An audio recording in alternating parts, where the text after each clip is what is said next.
अस्सलाम वालेकुम class.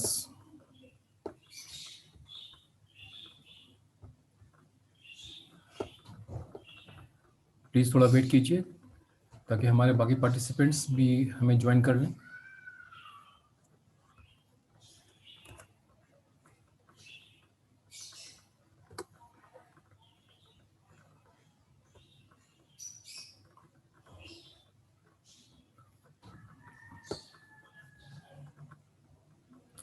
In the mean time मैं आपसे स्क्रीन शेयर कर लूँ। ये स्क्रीन जो हमने लास्ट क्लास में पढ़ा था मैनेजरियल इकोनॉमिक्स से रिलेटेड।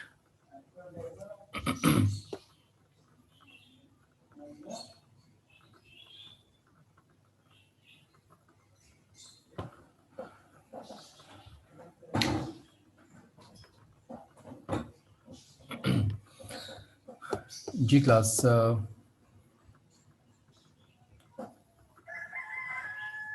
अब जिन स्टूडेंट्स ने ज्वाइन किया है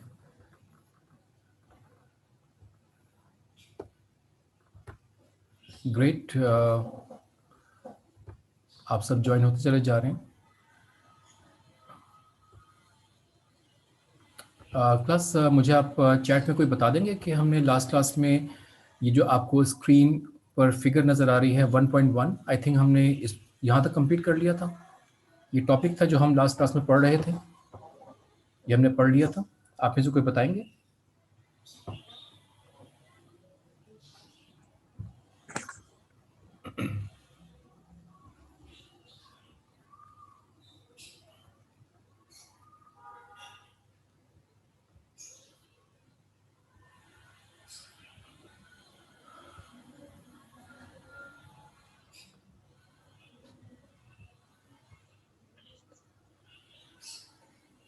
ओके, इद्रीस, आपने मुझे बता दिया कि हमने पढ़ लिया था ये टॉपिक। इसका मतलब कि हमारे पास इसके बाद जो इसकी एक्सप्लेनेशन है ये भी हमने पढ़ ली थी। और ये मैं स्क्रॉल कर रहा हूँ स्क्रीन को, ये हमने पढ़ लिया था। और ये मैं स्क्रॉल अप करूँ, अंडरस्टैंडिंग इंसेंटिव्स, यहाँ तक हमने कंप्लीट करने के बाद अब हम इनफैक्ट जी मीर जावेद, आप स्क्रीन पर क्या प्ले कर रहे हैं? मीर जवाहिर, नॉट जावेद। ओके, सो हम एक्सप्लेनेशन को देख लेते हैं और मैं स्क्रॉल अप कर लेता हूँ। ये हमने ऑलमोस्ट मैं आपको एक्सप्लेनेशन तो दे ही चुका था, एक शॉर्ट रिव्यू कर देता हूँ। कोई बात नहीं मीर जवाहिर, कोई बात नहीं। हम पढ़ाई शुरू करते हैं। क्लास, आपको एक और चीज़ बता दूं कि लास्ट क्लास में जब हमने अपना मैनेजरियल इकोनॉमिक्स से रिलेटेड डिस्कशन और ये लेक्चर स्टार्ट किया था, तो इस वक्त तो हम पेज 5 पर हैं, लेकिन मैं आपको बिल्कुल स्क्रॉल अप कर रहा हूँ। आप देख रहे हैं मैं स्क्रॉल अप करता चला जा रहा हूँ। ये हमने कुछ बेसिक्स डिस्कस की थी यहाँ पर इस तरह से, ठीक है। यहाँ पे एक छोटी सी माइनर सी एक बात थी जो यहाँ पर मैं करेक्शन करना चाह रहा हूँ। करेक्शन मैंने कर दी है। आपकी यूनिवर्सिटी में आपका डिपार्टमेंट यहाँ पहले मैंने लिखा हुआ था बिजनेस डिपार्टमेंट, एक्चुअली आपका तो अलग डिपार्टमेंट है, तो डिपार्टमेंट ऑफ कॉमर्स, ठीक है। तो आपका यहाँ डिपार्टमेंट ऑफ कॉमर्स है जिससे आप स्टूडेंट्स बिलोंग करते हैं। और दैट्स इट। इसके बाद हम आगे चलते हैं और इसमें हम अब कंटिन्यू करते हैं जो आपसे अभी बात हो रही थी। अच्छा क्लास, की जो ऑनलाइन क्लास के टाइमिंग्स हैं ये भी आपको मालूम है कि शेड्यूल थोड़ा सा चेंज हुआ है। तो ये वेडनेसडे के टाइमिंग्स नहीं है, अब सैटरडे 12 to 2 के टाइमिंग्स हैं, 12 से लेकर 2 बजे तक। इसका मतलब 2 घंटे 40 मिनट्स के 3 सेशन होंगे हमारे पास, जैसे मैंने आपको अभी टाइमिंग्स लिखकर भेजे थे व्हाट्सएप ग्रुप पर। इस तरह से हुआ करेंगे क्योंकि इंस्ट्रक्शंस ये दी गई हैं कि हमें इस क्लास को 2 घंटे में ख़त्म कर देना है। 2 घंटे का मतलब है, अगर हम जैसे मैंने आपको व्हाट्सएप ग्रुप में लिख के भेजा, इस तरह से काम करेंगे 40 मिनट्स, फिर दोबारा 40 मिनट्स और फिर दोबारा 40 मिनट्स। तो इस तरह से हमारे पास कंप्लीट 2 आवर्स हो जाएंगे जो यूनिवर्सिटी की इस क्लास ऑनलाइन क्लास की रिक्वायरमेंट है, ठीक है क्लास। आई होप आपको छोटी सी बात समझ में आ गई होगी। पहले हम चाह रहे थे कि दरमियान में ब्रेक्स हो जाएं, लेकिन इंस्ट्रक्शंस हैं कि कंटिन्यूस क्लास करनी है 12 to 2। तो मैं स्क्रॉल अप कर रहा हूँ क्लास, ये टॉपिक्स हमारे पास हैं जो हमने यहाँ पर डिस्कस करने हैं। आपको यहाँ से इस फिगर को दोबारा से बता दूँ, द 5 फोर्सेस फ्रेमवर्क। तो हमारे पास जो 5 फोर्सेस हमारी मौजूद होती हैं, जिनको हम यहाँ पर देखते हैं, अपने पास हमारी इकोनॉमिकल कंडीशंस को चेंज करने में जो हेल्प करती हैं या इफ़ेक्ट करती हैं, इसमें entry, power of input suppliers, industry rivalry. Rivalry का मतलब होता है जो हमारे जो कॉम्पिटिटर्स होते हैं, जो हमारे राइवल्स होते हैं। इसके बाद पावर ऑफ बायर्स की बात होती है। इसके बाद सब्सटीट्यूट्स एंड कॉम्प्लीमेंट्स। तो बहुत सी चीज़ें हमारे पास सब्सटीट्यूट्स होती हैं, ऑल्टरनेट्स होती हैं, कुछ चीज़ें हमें कॉम्प्लीमेंट में भी मिल रही होती हैं। तो हम इन चीज़ों के बारे में अभी हम डिस्कस इनफैक्ट कर चुके हैं। मैंने आपको यहाँ से बुलेट पॉइंट्स को रीड करके बता दिया था, लेकिन मैं आपको नीचे दिया हुआ टेक्स्ट मैंने आपसे कहा था कि आप पढ़ लीजिएगा, क्योंकि जो मैंने एक्सप्लेनेशन आपको ऊपर दी थी ये उसी की ही एक्सप्लेनेशन यहाँ पर है। फिगर से पढ़ना इसलिए आसान होता है कि हमें नज़र आ रहा होता है कि फर्स्ट पॉइंट ये है, इसके पॉइंट्स हैं, फिर नेक्स्ट पॉइंट हमारे पास, और ये बुलेट पॉइंट्स यहाँ लिखे हुए हैं, और ये तमाम पॉइंट्स हमें सस्टेनेबल इंडस्ट्री प्रॉफिट्स की तरफ मूव करते हैं। सस्टेनेबल का मतलब होता है एक तरह से रहना, बरकरार करना, प्रॉफिट्स कम नहीं होना, ज़्यादा नहीं होना। ऑब्वियसली हम ज़्यादा प्रॉफिट्स की तरफ तो मूव करना चाहते हैं, लेकिन सस्टेनेबल का मतलब होता है कि उन प्रॉफिट्स को भी उस जगह पर रखना जहाँ पर हम मौजूद हैं। ये भी मुश्किल बात होती है। आपको बताऊं कि प्रॉफिट्स अपनी जगह पर बरकरार रखना, सस्टेनेबल रखना इसलिए मुश्किल होता है कि मार्केट में हमारा प्रॉफिट देखकर कॉम्पिटिटर्स मार्केट में आते रहते हैं, और जब वो आते रहते हैं तो डेफिनेटली वो भी अपनी प्रोडक्ट्स या सर्विसेज मार्केट में लेकर आते हैं, और फिर कस्टमर्स उनकी तरफ भी जाते हैं। तो फिर मार्केट में अगर 10,000 लोग मौजूद हैं, ठीक है, कोई भी फिगर ले लें, 10,000 लोग मौजूद हैं, 10 लाख लोग मौजूद हैं, तो उसमें से अगर 50% हमारी प्रोडक्ट लेते थे, और या चलें हम पहली बात कर लेते हैं कि अगर 100% हमारी प्रोडक्ट लिया करते थे और हमारे पास एक कॉम्पिटिटर आ गया, तो इसका मतलब वो भी 5, 10, 15, 20% कस्टमर्स उसकी तरफ भी चले जाएंगे।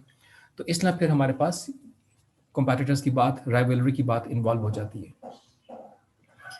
बाय द वे क्लास, मैं दोबारा आपको बता रहा हूँ कि ये टॉपिक हमने डिस्कस कर लिया था।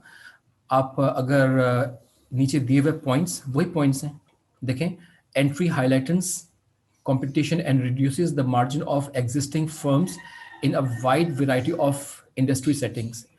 तो मतलब कंपटीशन में हमारा जो मार्जिन है, मार्जिन का मतलब होता है प्रॉफिट, हमारा प्रॉफिट ऑब्वियसली कम हो जाता है। मिसाल के तौर पर बहुत साल पहले जब सिर्फ PIA गवर्नमेंट की एयरलाइन हुआ करती थी, कोई प्राइवेट एयरलाइन मौजूद ही नहीं थी, तो हर इंसान PIA से ट्रैवल करता था और तमाम प्रॉफिट उनको मिलता था। फिर कोई एक एयरलाइन पहले इंट्रोड्यूस हुई, फिर एक और आई, वक्त के साथ साथ फिर एक और आई, फिर एक और आई। तो इस तरह से क्या हुआ कि लोग और एयरलाइंस में भी ट्रैवल करते रहे, करते हैं अभी भी। इसका मतलब वो प्रॉफिट जो मार्केट से एक कंपनी को जा रहा था, PIA को, क्योंकि उस ज़माने में सिर्फ PIA थी, तो वो अब डिफरेंट कंपनीज को जाता है। इसी तरह की बहुत सारी एग्जांपल्स होती हैं, जैसे कि पहले सिर्फ PTV हुआ करता था एक ज़माने में, 2-3 डिकेड पहले आप समझ लीजिए। उसके बाद फिर डिफरेंट TV चैनल्स मार्केट में आना शुरू हो गए। तो जब सिर्फ PTV होता था तो जितने भी एडवर्टीजमेंट्स होते थे, एडवर्टीजमेंट से तो पैसा कमाते हैं लोग, जितने भी एडवर्टीजमेंट्स हुआ करते थे सब PTV को जाते थे। अब आप देख लीजिए कि हर चैनल ज़्यादा से ज़्यादा बेहतर चीज़ें आपको प्रोवाइड करने की कोशिश में लगा रहता है, और इस वक्त हम में से बहुत से लोग बहुत अरसे तक शायद PTV को जानते भी नहीं हैं, देखते भी नहीं हैं। ऐसे ही है ना, आपने लास्ट टाइम PTV कब देखा होगा, आपको भी याद नहीं है। तो इस तरह से बिल्कुल आपने सही कहा मीर जवाहर कि इस वक्त हमारे पास के इलेक्ट्रिक है, हमारे पास कोई और ऑल्टरनेट नहीं है। आपको बताऊं मीर जवाहर कि इंटरनेशनली हो ही रहा है आजकल कि जैसे के इलेक्ट्रिक है, आपको नॉलेज के लिए बात बता रहा हूँ, उसमें होता ही है कि जैसे के इलेक्ट्रिक है, जो हमारे पास इंफ्रास्ट्रक्चर है, पोल्स हैं, वायर्स हैं, हमारे घर तक आती हैं, और फिर एक मीटर लगा हुआ होता है, और हमारे घर के अंदर जितनी भी हम इलेक्ट्रिसिटी कंज्यूम करते हैं वो मीटर में पता चल जाती है, और फिर उसके रिस्पेक्ट बिलिंग हो जाती है। ठीक है, बहुत से मुल्कों में ऐसा होना शुरू हो गया है कि इंफ्रास्ट्रक्चर, पोल्स और वायर्स, ये सब जनरल वे में प्रोवाइड कर दी जाती हैं सब जगहों पर। अब इलेक्ट्रिसिटी प्रोवाइड करने की डिफरेंट कंपनीज हैं, और वो इलेक्ट्रिसिटी आपकी मर्जी होती है, मतलब उस मुल्कों के लोगों की मर्जी होती है कि वो कंपनी ए से लें या बी से लें या सी से लें। जो अच्छा टैरिफ देगा उससे वो लेना शुरू कर देंगे, लाइंस वही होंगी।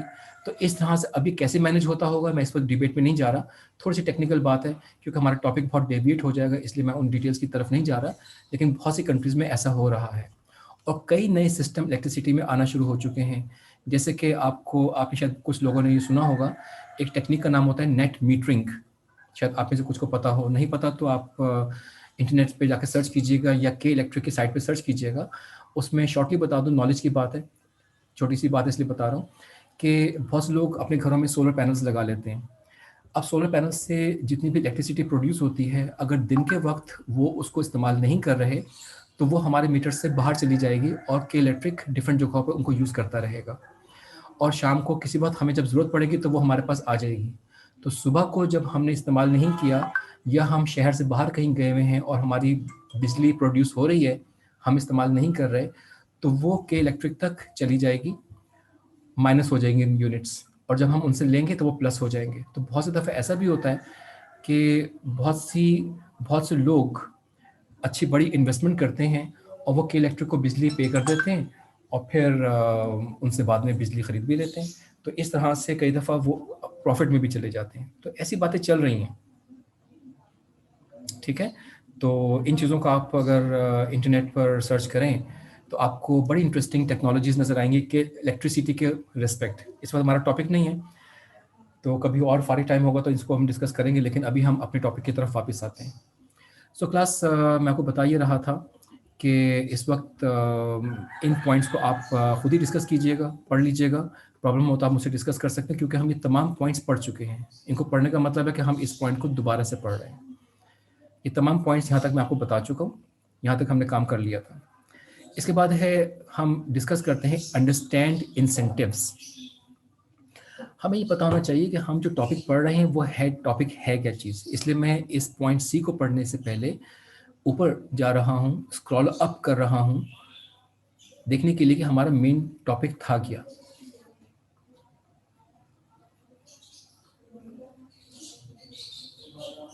The economics of effective management. हम इफेक्टिव मैनेजमेंट कैसे कर सकते हैं, हम ऐसे कौन से पॉइंट्स को इंक्लूड करते हैं, समझते हैं कि हमारी इकोनॉमिक्स बहुत इफेक्टिवली मैनेज हो सके।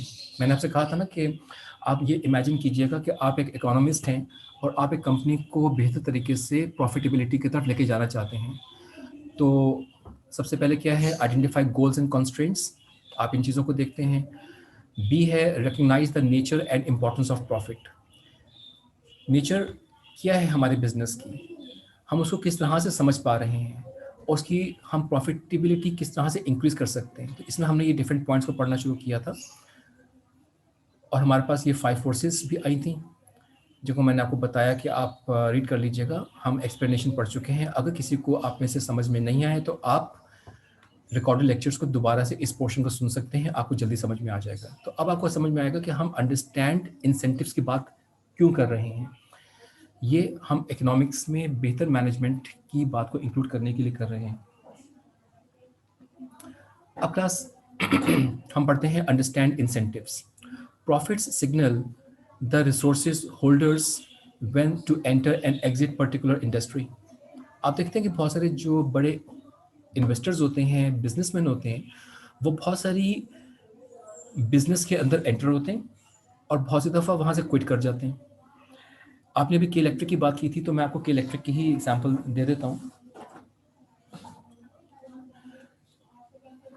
उसमें ऐसा है कि अगर आपको पिछले कुछ अरसे की अगर डिटेल्स कहीं से मिल सकें तो आप ये जानेंगे कि पिछले चंद सालों में के इलेक्ट्रिक किसी एक ने ख़रीदा हुआ था, फिर उसका ऑनर कोई और हो गया, फिर कोई और हो गया, फिर कोई और हो गया।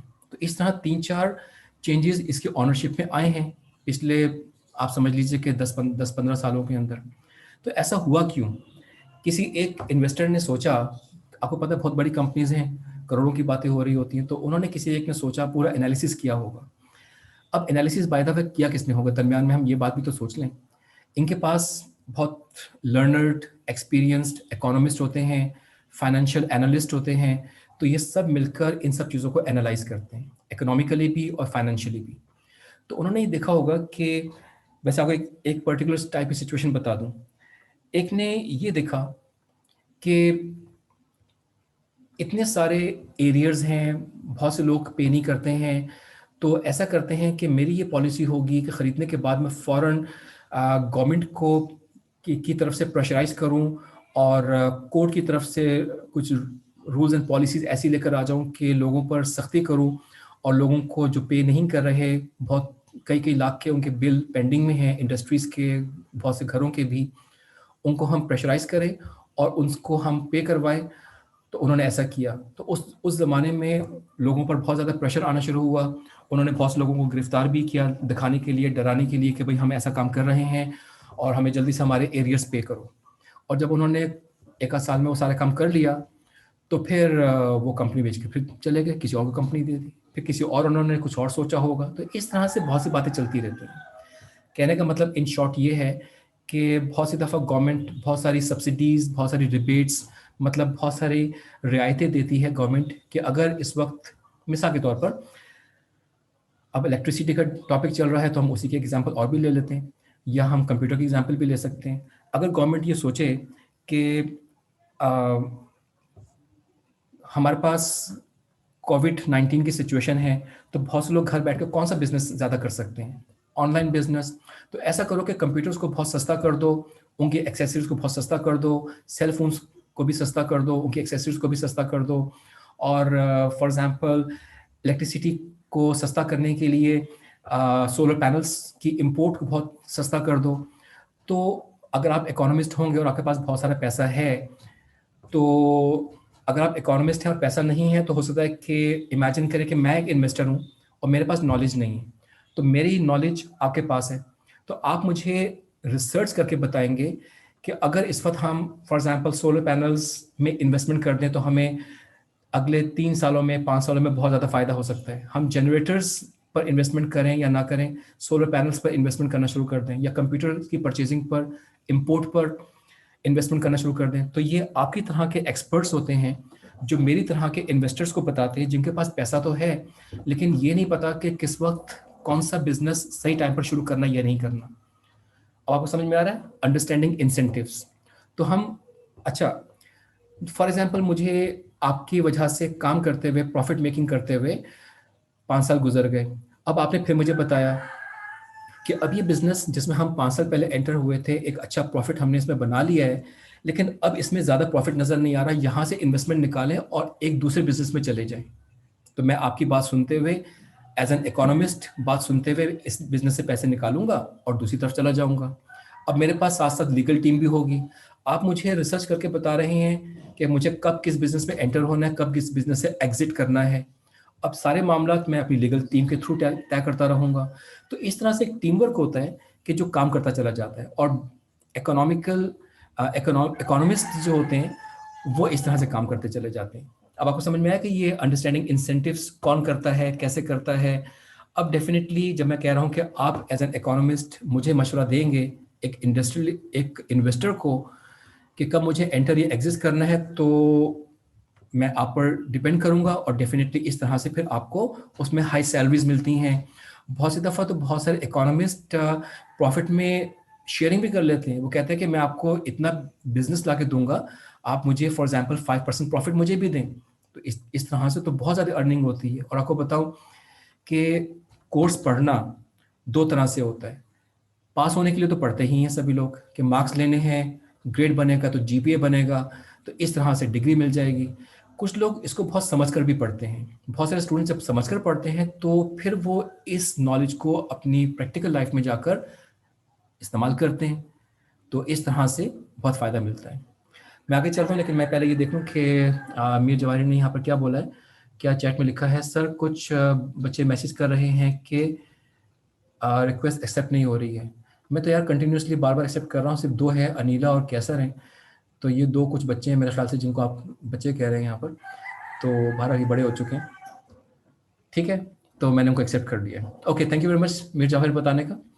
क्योंकि मैं आपको जब टेक्स्ट रीड करके बता रहा हूँ तो फिर डेफिनेटली मैंने स्क्रीन पर बार बार कंटिन्यूसली एडमिट तो कर रहा हूँ तमाम नए स्टूडेंट्स को, लेकिन कभी कभी आपको बताने में थोड़ी सी बात टॉपिक में ध्यान होने की वजह से बात मिस हो जाती है। थैंक यू बताने का। चलिए क्लास आगे चलते हैं। The first step in constructing incentives within a firm is to distinguish between the world or the business place and it is and the way you wish it were।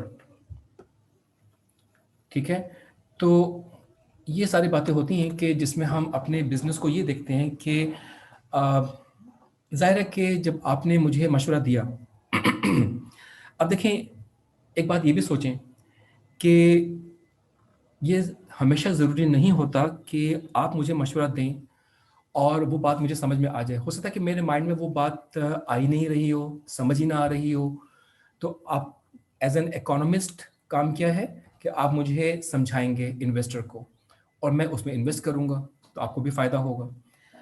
अब अगर किसी वक्त मैं ये समझता हूँ कि नहीं, ये आप का एनालिसिस, आपकी रिसर्च बहुत अच्छी नहीं है, तो फिर आप किसी और टॉपिक के लिए, किसी और बिजनेस के लिए रिसर्च करेंगे और फिर मुझे जाकर बताएंगे। तो ये चीज़ें चलती रहती हैं।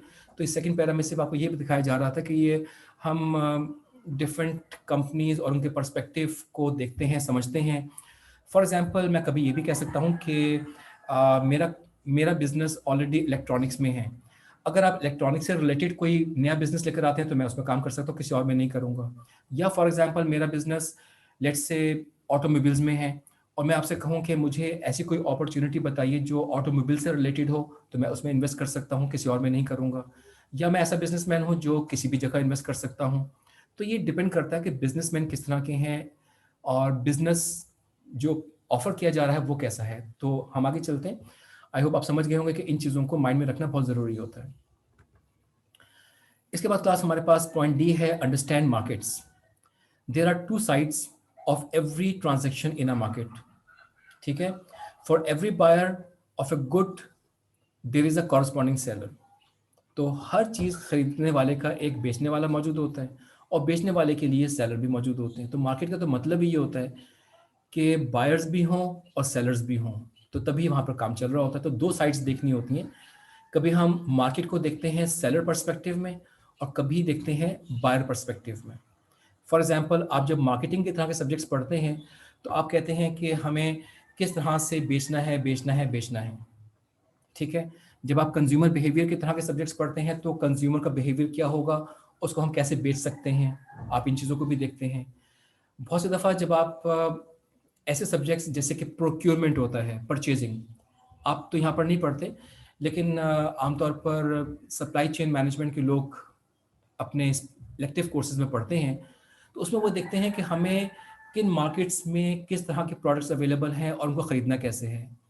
तो इस तरह से एक्चुअली आप लोग कॉमर्स के स्टूडेंट्स हैं या जो बिजनेस डिपार्टमेंट के स्टूडेंट्स होते हैं, ये सब ये चीज़ें पढ़ते हैं कि इन चीज़ों को मैनेज कैसे करना है, हमने बिजनेस को चलाना कैसे है। मतलब हम सेलर साइड पर हैं, तो बायर साइड आमतौर पर कम देखी जा रही होती है। ये देखा जाता है कि हम अपनी प्रोडक्ट्स को किस तरह से बेहतर तरीके से सेल कर सकते हैं ताकि प्रॉफिट ज़्यादा मिले। तो बायर साइड वो होती है आमतौर पे जैसे कि इंडस्ट्रीज होती हैं जिन्होंने बहुत बड़ी क्वांटिटी में बहुत सारी चीज़ें परचेज करनी होती हैं। मिसाल के तौर पे एक लेदर इंडस्ट्री है, उन्होंने बहुत ज़्यादा लेदर परचेज करना है ताकि वो लेदर गुड्स बना सकें। टेक्सटाइल में, ठीक है ना, हर इंसान अपनी अपनी तरह की चीज़ें परचेज करता है। आगे चलते हैं। अब हमारे पास इनकी जो टाइप्स हैं वो क्या हैं। Consumer producer rivalry. राइवल्स वो होते हैं जो एक दूसरे के साथ कंपटीशन में होते हैं। Consumer producer rivalry. Consumer producer rivalry occurs because of the competing interests of consumers and producers. देखिए, कंज्यूमर्स के भी इंटरेस्ट होते हैं और प्रोड्यूसर के भी इंटरेस्ट हैं। कंज्यूमर कौन, बायर, और प्रोड्यूसर कौन, सेलर। नाम चेंज हो गए, मतलब वही है। कंज्यूमर्स अटेम्प्ट टू नेगोशिएट और लोकेट लो प्राइसेस। अगर आप, कोई इंसान कोई चीज़ परचेज करने जा रहा है, जैसे कि आप फॉर एग्जांपल एक सेलफोन परचेज करने जा रहे हैं और उसकी प्राइस आपको सेलर कहता है ये 20,000 रुपये का है, तो आप फ़ौरन क्या कहेंगे, मैंने तो इसको सर्च किया मार्केट में, मुझे तो ये 19,000 का मिल रहा है, आप 20,000 क्यों डिमांड कर रहे हैं। मैं तो 19,000 से भी कम लेने के लिए स्ट्रगल कर रहा हूँ, आप मुझे 20,000 की बात कर रहे हैं। तो इसका मतलब आप वहाँ पर प्राइसेस कोट भी कर सकते हैं या निगोशिएट भी कर सकते हैं। तो हम बार्गेन करते हैं ना, कहीं भी जाते हैं तो हम निगोशिएशंस करते हैं, बार्गेनिंग करते हैं। इस पॉइंट को मैं फिर पढ़ता हूँ दरमियान में से। कंज्यूमर्स अटेम्प्ट टू निगोशिएट और locate low price while producers attempt to negotiate high prices. Seller हमेशा क्या चाहेगा कि वो हाई प्राइसेस पर सेल करे और बायर चाहेगा कम प्राइस पे सेल करे। कोई भी चीज़ ले लीजिए, प्रॉपर्टी हो, कंप्यूटर्स हो, कोई व्हीकल हो, कार हो, कोई भी चीज़ हो, हमेशा सेलर चाहता है कि मेरी चीज़ ज़्यादा से ज़्यादा प्राइस में बिक जाए और बायर चाहता है कि मेरे पास कोई भी चीज़ कम से कम प्राइस में परचेज कर ली जाए। इसके बाद हमारे पास है consumer to consumer rivalry. Consumer consumer rivalry reduces the negotiation power of consumers in the market place. It arises because of the economic doctrine of scarcity. Scarcity का मतलब होता है कम चीज़ों का होना। मिसाल के तौर पर आप मार्केट में गए और आपने देखा कि एक यूज्ड कार है। वैसे तो मार्केट में बहुत सारी कार्स बिक रही होती हैं। आपने कहा कि यूज्ड कार मुझे तो ये पर्टिकुलर, फॉर एग्जांपल आपको, मुझे तो करोला ही चाहिए। और आपने दिखा है कि मार्केट में बहुत सी गाड़ियाँ बिक रही हैं लेकिन करोला ज़्यादा नहीं बिक रही हैं और जो मुझे मॉडल और कलर चाहिए वो यही है, लेकिन साथ-साथ एक और बायर भी आ गया है यहाँ तो। मैं भी खरीदार हूँ, एक और खरीदने वाला भी आ गया है। अगर इसने थोड़ी-सी प्राइस ज़्यादा ले ली तो ये ले लेगा। तो मैं क्या करूँ? जल्दी से नेगोशिएट करूँ या कम नेगोशिएट करूँ, बस इसको खरीद लूँ मैं। तो इस तरह से कंज्यूमर कंज्यूमर का भी राइवलरी बन जाता है बहुत सी दफ़ा। ठीक है? इस तरह से होता है। तो कंज्यूमर्स की आपस में दौड़ लग जाती है कि यार ये वो ले रहा है या मैं ले रहा हूँ। इसी तरह से फिर हमारे पास प्रोड्यूसर प्रोड्यूसर राइवलरी होते हैं। Given that customers are scarce, मिसाल के तौर पे इमेजिन करें कि सेलर्स ज़्यादा हैं, बेचने वाले ज़्यादा हैं और बायर्स कम हैं। Producers compete with one another for the right to service the customers available। जितने भी कस्टमर्स अवेलेबल हैं उनको ज़्यादा से ज़्यादा प्रोडक्ट अपनी सेल करो। जैसे कि आप देखते हैं कि फॉर एग्जांपल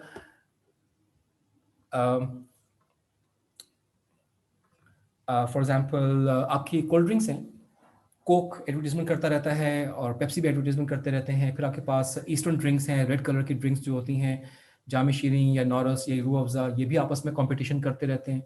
आपके पास अभी एक आध महीने के बाद रमज़ान शुरू होने वाला है, तो आप देखिएगा कि इनकी कितनी ज़्यादा प्रोड्यूसर की राइवलरी हमें नज़र आना शुरू हो जाएगी।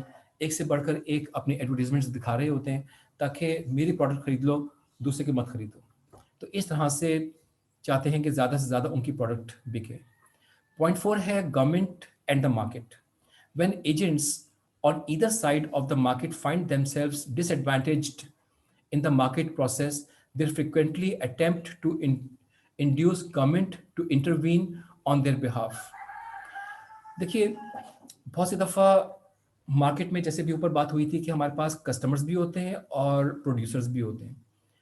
अगर हम कस्टमर्स की बात करें तो बहुत सी दफ़ा कस्टमर्स ये कहते हैं कि हम खरीदने वाले हैं और प्राइसेस बढ़ती चली जा रही हैं, तो ये तो बहुत ज़्यादती वाली बात है। गवर्नमेंट, तुम एक्शन लो और इनको रोको। जैसे मिसाल के तौर पर आपने पिछले सालों में देखा कि गवर्नमेंट ने स्कूल्स की फीसिस को कम किया पाकिस्तान में, कम करने की कोशिश की। कितना वो कम कर सके नहीं कर सके इस वक्त हम वो डिबेट नहीं कर रहे, लेकिन आम आवाम ने कहा कि हमारे बच्चों की फ़ीस इंतहाई बढ़ती चली जा रही है, हमारी इनकम ज़्यादा है नहीं, पढ़ाना भी है, तो हम किस तरह से बच्चों की फ़ीसेस पे करें। एक एग्ज़ाम्पल। इसी तरह से बहुत सी दफ़ा मार्केट में कई लोग होते हैं जो चीज़ें परचेज़ कर रहे होते हैं और चीज़ें महंगी होती चली जाती हैं स्केर्सिटी की वजह से। अब आपको मैं सेलर साइड के पर्सपेक्टिव में बताता हूँ। आप अभी देख रहे हैं कि सेलर साइड में भी गवर्नमेंट इंटरवीन करती है। जैसे कि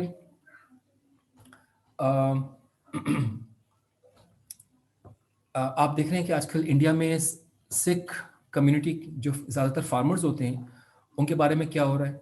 गवर्नमेंट ने कहा कि ये जितने भी सेलर्स हैं और जो बड़े इन्वेस्टर्स इनकी फसलों के, इनकी प्रोडक्शन के बायर्स हैं, वो इतनी प्राइस देंगे, इतनी नहीं देंगे, तो ये वहाँ पर झगड़ा शुरू हो गया।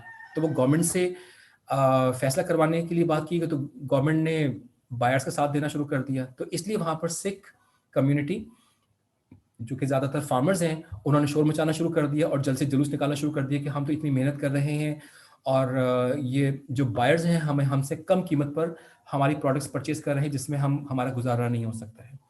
तो इस तरह से बहुत सी दफ़ा गवर्नमेंट भी इन चीज़ों में इंटरवीन करती है प्राइसेस को कंट्रोल करने के लिए।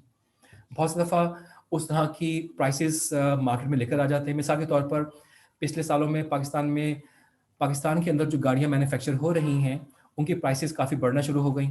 ये लोग सुनते ही नहीं थे।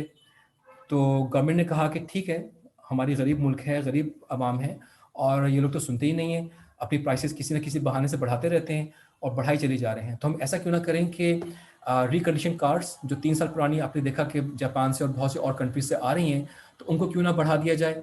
तो इस तरह से क्या हुआ कि मार्केट में बहुत सारी ऐसी गाड़ियाँ भी आना शुरू हो गई कि जो हमारे पास प्राइसेस कम करने का फ़ायदा मिली, उतनी तेज़ी से प्राइसेस नहीं बढ़ रही थी।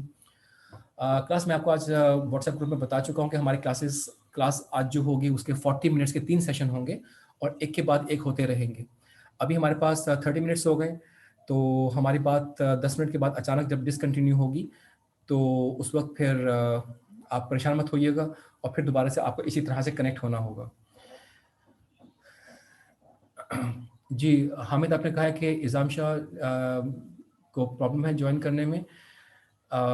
मैं तो डियर उनको कर चुका हूँ, अभी उसके बाद भी मैं कितने सारे स्टूडेंट्स को जॉइन करवा चुका हूँ, एडमिट कर चुका हूँ।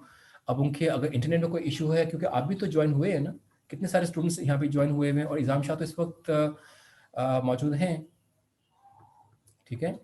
तो इसलिए परेशानी की बात नहीं है।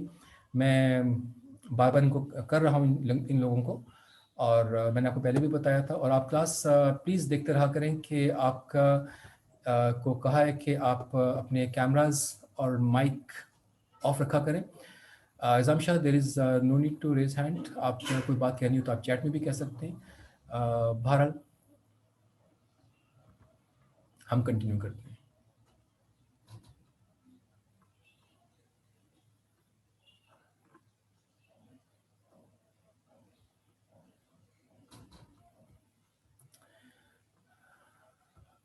ओके, ठीक है। तो क्लास यहाँ तक की बात कंप्लीट हो गई। इसके बाद इसका ई पॉइंट है और इसमें है recognise the nature and importance of profit. तो हम किस तरह से प्रॉफिट की इम्पोर्टेंस और उसकी नेचर को रिकग्नाइज कर सकते हैं। इसमें है लिखा है the timing of many decisions involved a gap between the time when the cost of a project are borne and the time when the benefits of the project are received. देखिए, बहुत सी दफ़ा ऐसा होता है कि मैंने आपको एग्जांपल बताई ना आज कि आप इकोनॉमिस्ट हैं और मैं एक इन्वेस्टर हूँ। आप मेरे पास एनालिसिस करके आए कि यार इस वक्त for example solar panels import करने में बहुत प्रॉफिट है, गवर्नमेंट ये फ़ायदा दे रही है, ये फ़ायदा दे रही है, आप इसमें मिसाल के तौर पर 5 करोड़ रुपए इन्वेस्ट करें। ठीक है, आप एक इकोनॉमिस्ट हैं, एक बड़े बिजनेस के लिए आपने कहा कि इतना इन्वेस्ट करें। अब मैं ये कह रहा हूँ कि आपने मुझे मशवरा दिया कि मुझे इन्वेस्ट करना चाहिए है, तो जब मैं इंपोर्ट करूँगा, इंपोर्ट करते करते भी 2 4 5 महीने लग जाएंगे, वो प्रोडक्ट इंपोर्ट होगी, पाकिस्तान में पहुँचेगी, फिर उसको हम सेल करेंगे होलसेलर्स को, क्योंकि हम तो इन्वेस्टर के तौर पर काम कर रहे हैं। तो इस काम में होते होते तो काफ़ी दिन लग जाएंगे, 5 6 महीने गुजर जाएंगे। तो हो सकता है कि उस वक्त इतना प्रॉफिट ना रहे। ये प्रॉफिट जो आप मुझे बता रहे हैं, बहुत प्रॉफिट नज़र आ रहा है। फॉर एग्जांपल, आप मुझे कह रहे हैं कि इस वक्त एनुअली हमें 40% प्रॉफिट मिल सकता है, लेकिन 6 महीने के बाद हो सकता है कि ये 20% प्रॉफिट रह जाए, इसलिए कि बहुत सारे और भी इन्वेस्टर्स होंगे जो मार्केट में आ रहे होंगे, या किसी भी तरह की बात। तो इस तरह के मैं एनालिसिस करना चाहूँगा या अपने फाइनेंशियल एक्सपर्ट्स से एनालिसिस करवाना चाहूँगा कि मैं आज कितने पैसे इन्वेस्ट कर रहा हूँ या मुझे बाद में इन्वेस्ट करने हैं, कितना प्रॉफिट मिलेगा, नहीं मिलेगा। तो इन बातों को कैलकुलेट करना इस वक्त हम टॉपिक डिस्कस करने जा रहे हैं। मैं फिर पढ़ रहा हूँ थोड़ी सी बात कि the timing of many decisions. ठीक है, तो टाइमिंग्स बहुत इंपॉर्टेंट होती हैं कि हम किस वक्त इन्वेस्टमेंट करने जा रहे हैं किसी भी बिजनेस में। अब क्लास हमारे पास इसका पॉइंट नंबर 1 है प्रेजेंट वैल्यू एनालिसिस।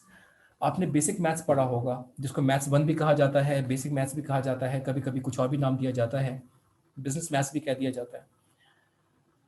उसमें आपके पास एक टॉपिक था,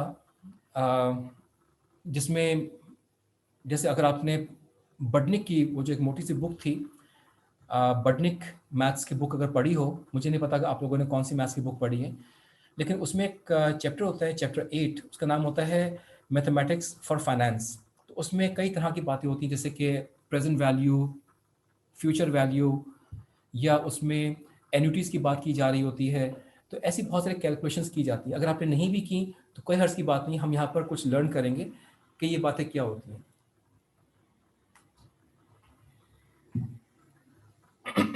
अब सर थोड़ा अटेंटिवली सुनिएगा। ये फार्मूलाज आपको कुछ नज़र आ रहे हैं, ये डिफ़िकल्ट नहीं है, लेकिन अगर आप सीक्वेंस में समझेंगे तो आपको फ़ौरन समझ में आ जाएंगे। Formula for present value, P V present value, F V future value. तो हम बहुत सी दफ़ा यहाँ पे वैल्यू लिखते हैं कि हमारे पास फ्यूचर में हमारे पास क्या वैल्यू हो हमें नज़र आ रही है, तो हमारे पास कितनी प्रॉफिटेबिलिटी अभी हो जाएगी।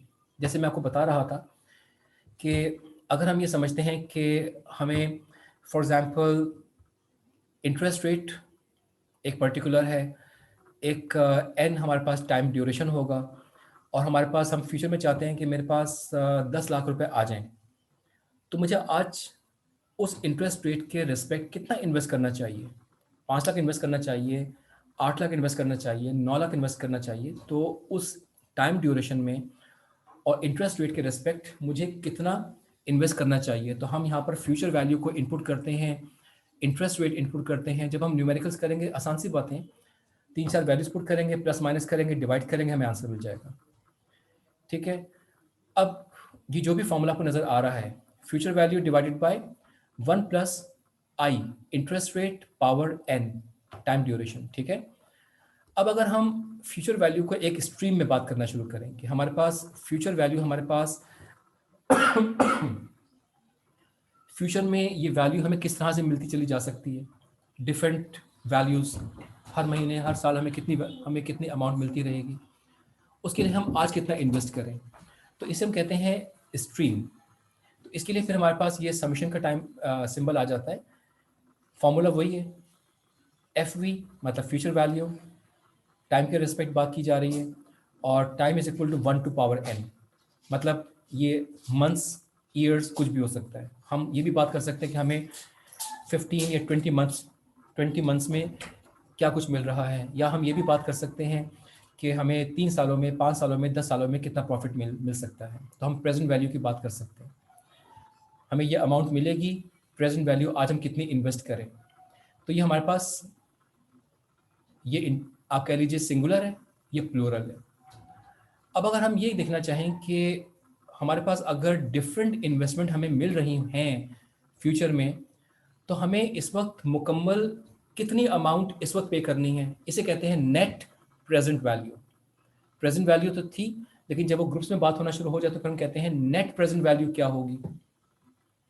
तो नेट प्रेजेंट वैल्यू में हमारे पास फॉर्मूला प्रेजेंट वैल्यू का फॉर्मूला ही है, लेकिन यहाँ पर हमारे पास for first time period, for second time period, for third time period and so on, जितने भी टाइम पीरियड्स हमारे पास मौजूद हों, प्लस हमारे पास उसके हम कॉस्ट को माइनस कर देते हैं।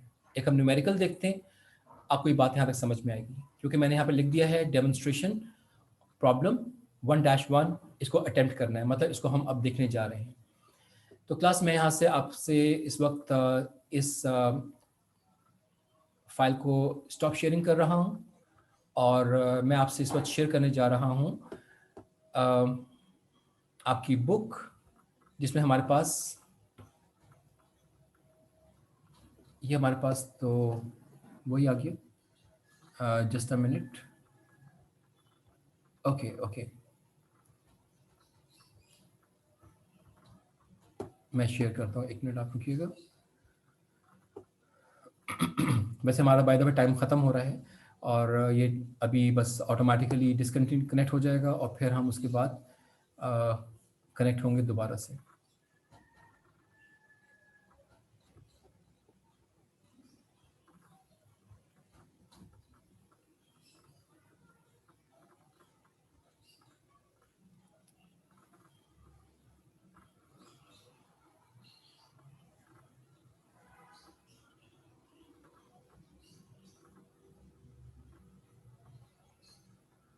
एक सेकेंड बस मैं ये स्क्रॉल कर रहा हूँ और आपसे मैं ये शेयर करता हूँ। वैसे मैंने आपको बताया कि ये टाइम हमारा बस ख़त्म हो गया है और ये डिसकंटिन्यू होने वाला है। Okay,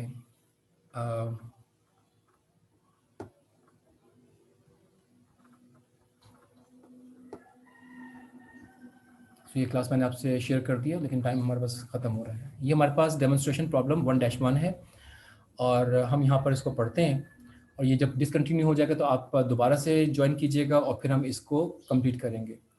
the manager of automated products is contemplating का मतलब होता है कि प्लान करना, सोचना। जैसे मैंने आपसे कहा था ना कि मैं एक इन्वेस्टर हूँ, तो जाहिर है कि मैं बहुत सी बात चीज़ों